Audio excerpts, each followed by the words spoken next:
an independent and a very candid voice in the government. Always a pleasure to get his views. You could be a believer in this growth story, you could not, but there is a definite reshaping and reconfiguration that's certainly happening. So let's go straight into this discussion, and I think it's only fair that I begin talking to you about the global world and India amidst it all before I go across to talking about the reshaping of our own economy. The world is seeing a potential trade war in the making. Do you believe those fears are for real? Do you believe India will have to take sides on this one? We can't just be a mute spectator. We may or may not tax the Harley Davidson, but we can't be standing by and see this war unfold, can we? Well, as far as taking sides is concerned, I'm very clear which side we are on. We are on India's side. So let me begin by saying that let it be clear that while indeed there are all kinds of protectionist tendencies popping up around the world, we in India remain committed to a globalized system. We have, of course, been an old, we are old experimenters in import substitution. So our own history should more than adequately tell us that, you know, if we overdo any import substitution or isolationist policies, it always ends in tears. So while it is fair that, you know, occasionally you use some sorts of incentives maybe for, to protect certain industries from dumping, or maybe even do some protection for infant industries or whatever, different countries in the world have their own dynamics. But in general, we do need an open, globalized system. But yes, the old system, as it seems, may have come to its grinding halt. And by the way, let's not blame individual political leaders. Because my view is that that old system in some way has come to a creaking halt at multiple levels. I mean, in the US, there was been for a while now simmering discontent about Chinese imports. Now, whether that's justified or not, the fact of the matter is this has been simmering for a while. It may have reached boiling point now. So what is the new world order? I mean, you're saying that globalization in its earlier form is not going to survive. It hasn't served the developed world, and which is why they're looking inwards. What is the new form? See, in the end, you see, we need a set of global rules to trade. So we need to get a multilateral system of trading. This, and by the way, everybody intellectually agrees with this, but what has happened over time, for a variety of reasons, is that we have ended up with these complex network of trade deals. Some of them are bilateral trade deals, some of them are blocks, trading blocks. We now have a new one coming up with TPP and so on. And in fact, in the end, this is probably unworkable because it's just too complicated after a while. So in some sense, we are reaching maybe the logical end of that old path of globalization. So I am a firm believer that there will be another round of globalization, but I think those who think about the longer history of these things need to begin to go back to first principles, to rethink what this regime must be. Two, that this regime, whatever it is, must be fair to all participants, and unlike the old globalized world, must take account of the localized impacts of these things. How should India then brace up for this new order of globalization? And what will it mean for our own economy in terms of exports? Because our export model is still very aligned with the old globalized order. By the way, that's true for everybody. I mean, that is the order that still exists. So obviously, the systems are there. So in this context, I want to make two clear points. The first point is that we need to keep championing globalization. There is now a long debate that globalization led to inequality. But let me take that by the horns. What do you mean by inequality? In fact, while inequality may have gone up, particularly in Western countries, inside each individual country, humanity as a whole is actually more equal than it's ever been, at least since the Industrial Revolution. Now, come to your second point. How do we then engage with this going forward? And that actually is a very, very tricky thing. It's much trickier than people think. You asked a question that goes to the nub of something very complicated, which is this. There are extraordinary technological changes happening, whether it is artificial intelligence, or new forms of manufacturing, or all kinds of things, new energy sources and so on. And we are at the cusp at where there's going to be enormous rapid change. The problem is we have nobody in the world has any idea what this is going to lead to. And in the end, as I keep arguing, the most important thing is not our great ability to predict what the changes that will happen as a result of these technologies, which we actually have no idea about, but our ability to respond quickly to whatever happens. Growth levels of 7.2, 7.5%, till about a year and a half, 2 years back, we were the sweetest, brightest spot in the world. We were the shining armor for the global economy that was looking gloomy. And then, of course, there were decisions taken that were disruptive, whether it was demonetization or GST, some of which were warranted. Are we back to a level where the Indian economy is set for a takeoff? For a variety of reasons, 2017 was picked as the year in which to carry out a very large number of possibly painful reforms. Demonetization was an attempt to clearly signal a break from the past. And so that is what demonetization is. And since then, if you see, large number of other measures were put in place which changes the framework of reference of how our social economy, the society and political economy functions. You saw, for example, the banking system being cleaned up using the Insolvency and Bankruptcy Code. This was a deliberate attempt to break with the old style of evergreening. And you can now see what is going on as things are getting tightened in the banking system. All kinds of fishy things are popping out. All kinds of skeletons are popping out. And what are those frameworks that are being imposed? The first and obvious one that was introduced was the Insolvency and Bankruptcy Code. Because we went from a system where we had socialism without entry, certainly without entry, without licenses, to a system of capitalism without exit. So we have now moved to a system where market-based system where you have creative destruction and exit is allowed. So that was one major framework. The other major framework that was put in place was GST. May not have worked beautifully well in the first instance, but we have kept fixing it. It sort of works now. In another six months, it'll work reasonably well. Another big framework was this entire jam trinity thing. So what we are doing is introducing framework. Let's just begin talking about the banks, the NPA crackdown. By when do you believe concrete results will be visible in the Indian economy? Well, if you went back a year ago, we very well knew, even when Raghu was there, everybody knew that the banks were basically in real trouble. And we have had many episodes of cleaning up, by the way. In the 1990s also, by the way, we had a similar position. In fact, at that time, one could argue they were even worse than they are now. So this problem has perpetuated itself over time. And the solution that was being discussed maybe a year ago was, let's create a bad bank, stick all the bad loans in there, and recapitalize the banks and get them going. But what would that have done? It would have warehoused the old stuff, just like the old BIFR used to, and perpetuated them. Meanwhile, there would have been no culture change in the banks. The banks would have been recapitalized and they've gone back to doing what they were doing before. So instead, the bull was taken by its horns. We decided to use a brand new Insolvency and Bankruptcy Code, which had never been tested, and to take the 50 largest cases, which by the way accounted for some 2/3 of the bad stuff, and to basically take them through the process. And of course, there is a process to it, which is now culminating as we speak. Many of the auctions, liquidations, resolutions, etc. will happen in the next 8 weeks, in fact. So let's see how that works out. Maybe not all of it will work out perfectly, but what will be done is at least some processes we will put in place.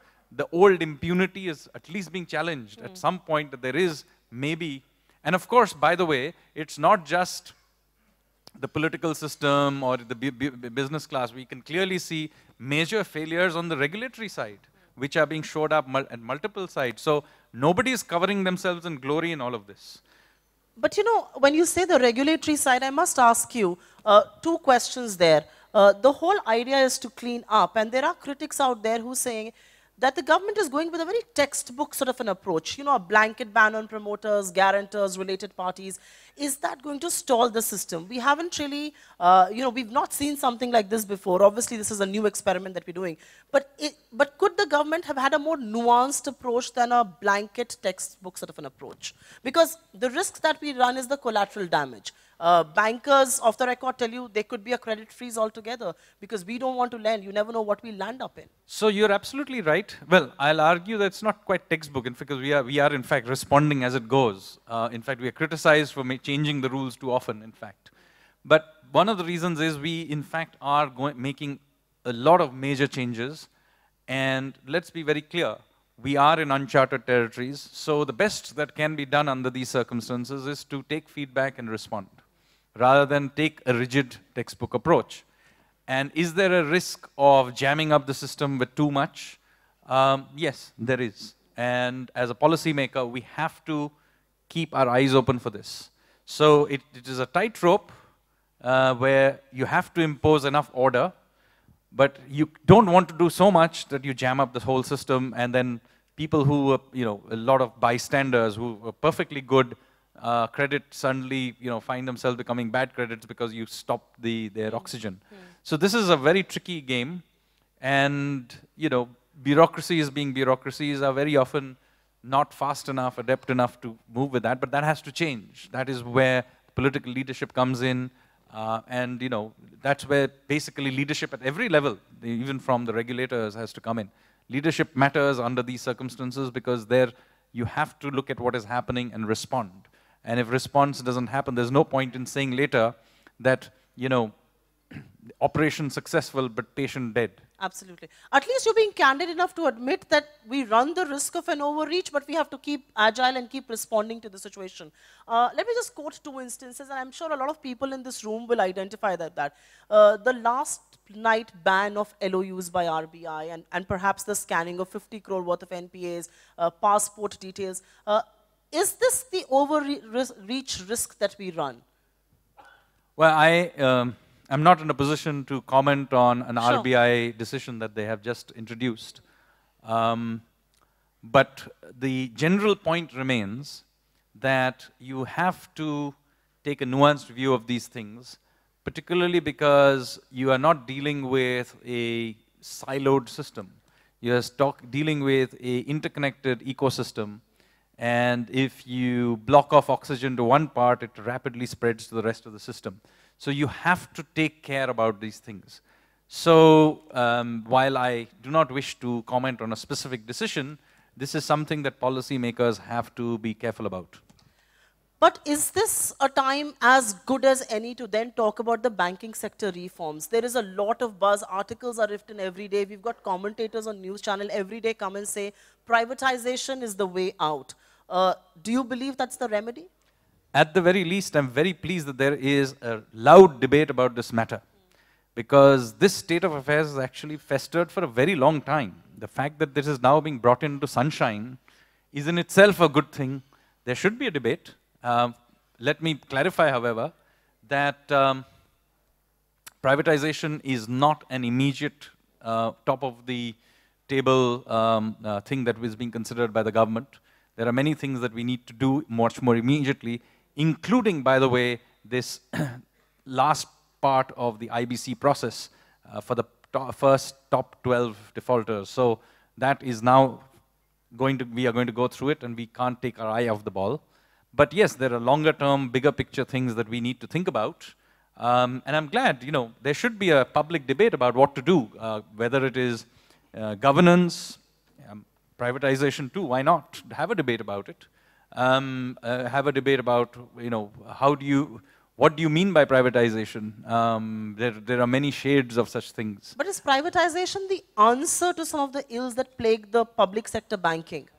Yes and no. So that is the reason I said this is what not. What is the no and what is the yes? So this is the reason. First of all, you have to take into account that public sector banks do have a role to play in our economy. There are many things they do which a purely private sector bank would not do. So there is a case for keeping some part of the banking system public. Now, Does that mean, therefore, you need 70% of the banking system in public hands? Maybe, maybe not. So this is something. So, and then, okay, then how do you go about changing that? Supposing you agree that, you know, we need more private, there are many ways of doing that. One could be actually privatizing the banks, but the other could be just let organically the private sector banks to grow faster, the better ones to grow faster. But then you can also allow the better public sector banks to grow faster. I mean, there are some of them are not so bad. They are pretty well run and capitalized and so on. So there are many permutations and combinations of things that can be done. And all options should be taken. But the important thing here is, for the time being, while we are carrying out some very important measures, which is on this resolution and liquidation and auctioning of some very big companies, that we don't take our eyes off the ball, number one. Two, more immediate things need to be done about governance, including fixing regulatory and supervision lapses that have clearly popped up with this recent fraud case. And of course, we need to do something about the boards and human capital in many of these banks, which is something that has been, attempts have been made in the past with the BBB. But clearly, we need to do more on that.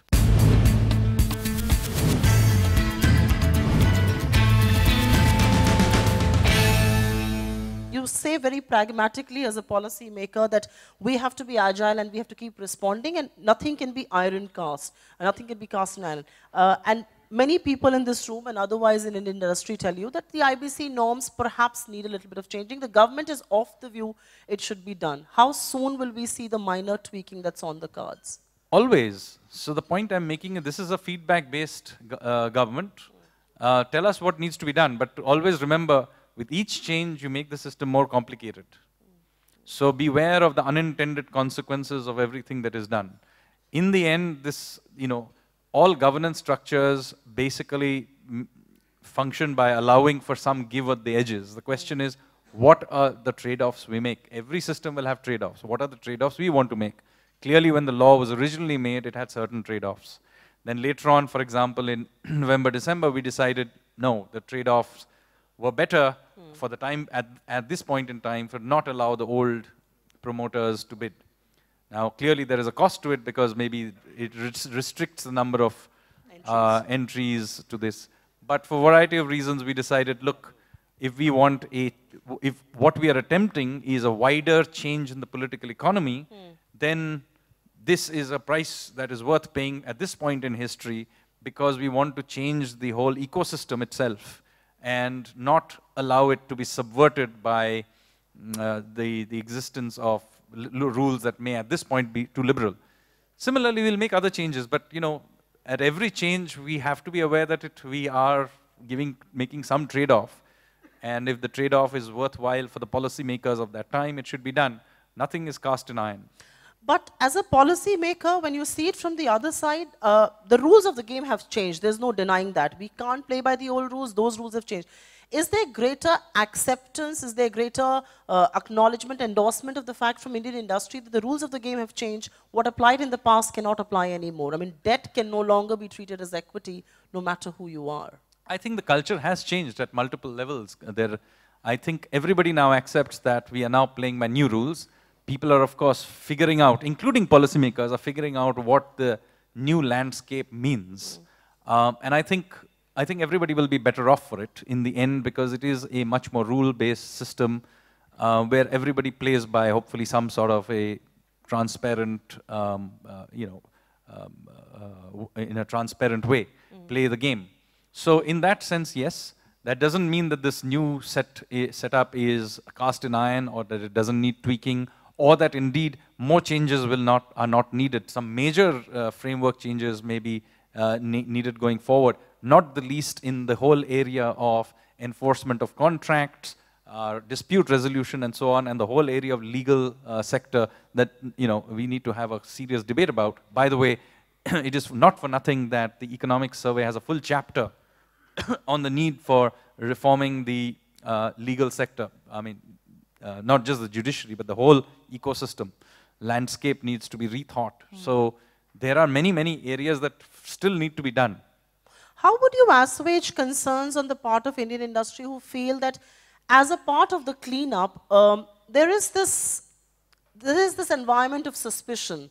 They are being looked at suspiciously because they are in business. There are people who No, voice that. I wouldn't argue this. Remember, the core support base of this government comes from this, Industry. from industry and business, particularly small business. And, you know, the political leadership is, I'm sure, more than aware that some pain was inflicted on it. In fact, it is quite surprising the extent to which, as a society, we have been willing to take the pain in order to move on to this new platform. And it comes very rarely in history, by the way, when as a society is willing to take this kind of change. I mean, everybody grumbles about it, but let's give everybody some credit here in that people have been willing to take enormous changes in their stride. I mean, this is a country where, you know, for minor things you'll have a riot and, you know, tens of thousands of people will come and agitate, and yet everybody by and large politely queued up, grumbled a little, but politely queued up for demonetization. You know, everybody grumbles all the time about Aadhaar, but by and large everybody has moved on to it, and there are huge benefits from it, by the way. And by the way, just so that you know, everybody is aware that there are problems with Aadhaar. Okay, my own thumbprint doesn't work. I have to use iris scan. So there are problems with it. So it is not that it is a perfect system. But is it an improvement in the past? Yes, it is. And so, you know, let's look at the literally tens of thousands of fake teachers have been found. I mean, some ridiculous numbers like 80,000 fake teachers existed in the system. Railways alone had some 30,000 odd ghost employees. I mean, these are ridiculous numbers that are just eye-popping, and they were everywhere. Everybody was being affected by this. So when this cleanup happens, and by the way, this is happening at the national level, there are many things happening at the state level. Just take an example of one state, Uttar Pradesh. It imposed, you know, strict controls on cheating. Just happened last month. Right. Okay, 10 lakh. That's 1 million students dropped out of the exam taking process.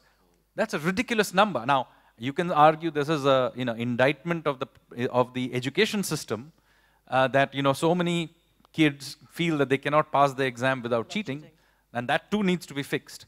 But at least we have reimposed the sanctity of the exam system.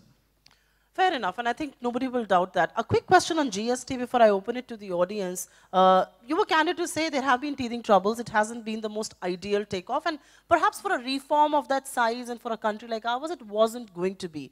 But when will the teething troubles get over? And also compliance levels being low is an area of concern for policymakers. See, we could argue forever whether it should have been a better implementation. But let me tell you one thing.